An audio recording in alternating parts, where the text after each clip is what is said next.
name's Romy Lawson. I'm the Deputy Vice Chancellor for Education at Murdoch University, and this role involves me helping design the course portfolio, so what we teach at the university, looking at how we deliver that learning, so how we teach at the university, and then obviously how we support our students through their learning experiences and how we can quality assure what we're doing. I think that's a really difficult question. I think technology is changing so fast. To name one or two is very difficult. But I think some of the things that have really changed recently are the fact that students want and expect to be able to be mobile. I call it the anytime, anywhere, any place kind of syndrome, where they want to not just be in one place at one time in order to have their learning experience, but they can have it wherever they are and whatever they're doing, whether it's riding the bus home or sitting in the bath and listening to a podcast. So it's that kind of thing that I think is really important that we need to look for in technology. I think the other area that we need to really look for in technology is that students don't want to be told things anymore. We live in a day and age where we've got Wikipedia, blogs, all sorts of things where students are actually part of collaborating the knowledge themselves. So it has to be a very much student-centred experience where they're getting to engage with the material and to develop the material. And I think those two things, the mobility and allowing students to engage, are the things that we really need to concentrate on when it comes to technology. I think it's really important that educators don't get stale. Sometimes I hear lecturers say that they've been lecturing for 20 years, and really they've been doing the same thing for 20 years. They've not had 20 years of real experience. So what I always try to encourage lecturers to do is really review and reflect on what they've just done, to think about how they could do it differently the next time. So every time they walk out of a classroom, think about what worked, what didn't work, did the students get it or not? And then go back to those thoughts when they come to re-deliver that content again, to think about, well, what needs to change? What has changed in the world, whether it be technology or just the general political arena or the social economical things.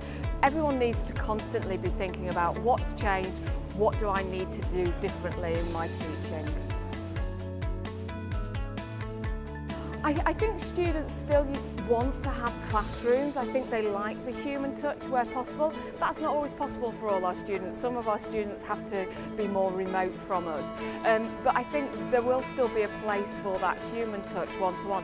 Whether or not it's by doing more synchronous things online rather than being actually physically in the same room, is a good question. But I think making sure we have the human touch going on, but then also I think just allowing for innovation, creativity, allowing for that thought, that kind of really exploring things for our students, and just being open to new things, being not too risk adverse and allowing for new things to come in and trialling things and seeing how they go.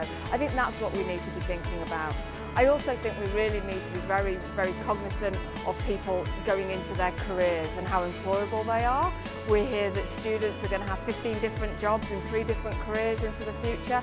We need to prepare them for this, and by getting them digitally literate, getting them used to financial, to presentation skills, to big data, to analytics, all those kind of things are really going to help our students into the future.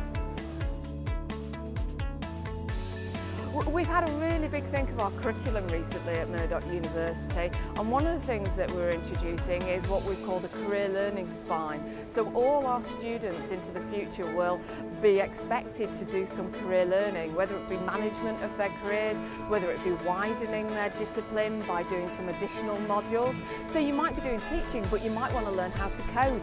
That's great, they're 2 good skills that'll work really well together. We're also saying within that career learning spine that we want all our students to have some real world learning experiences, to get out there and apply the knowledge. So that kind of teaching is going to be quite different for our discipline scholars who are used to teaching their discipline content. So we're really having to work with them to help them understand about how students can be better prepared for the future. We're also looking at how we use digital technology better into the future. So again, not just expecting that academics can use these things and use them well. In fact, quite often we know that students are more apt at using the technology. So supporting our academics to understand about how they can use technology most productively and allowing that freedom for the students to be able to bring different technology into the classroom to enhance their learning experience. I'm really excited to be here at EduTECH Asia 2017. I think it's going to be a very exciting time. I always love conferences for the opportunities to network with new people and really find out what's going on, to hear those fresh ideas. And also I've just had a quick look around the exhibition hall and it looks like there's some absolutely fantastic organisations here.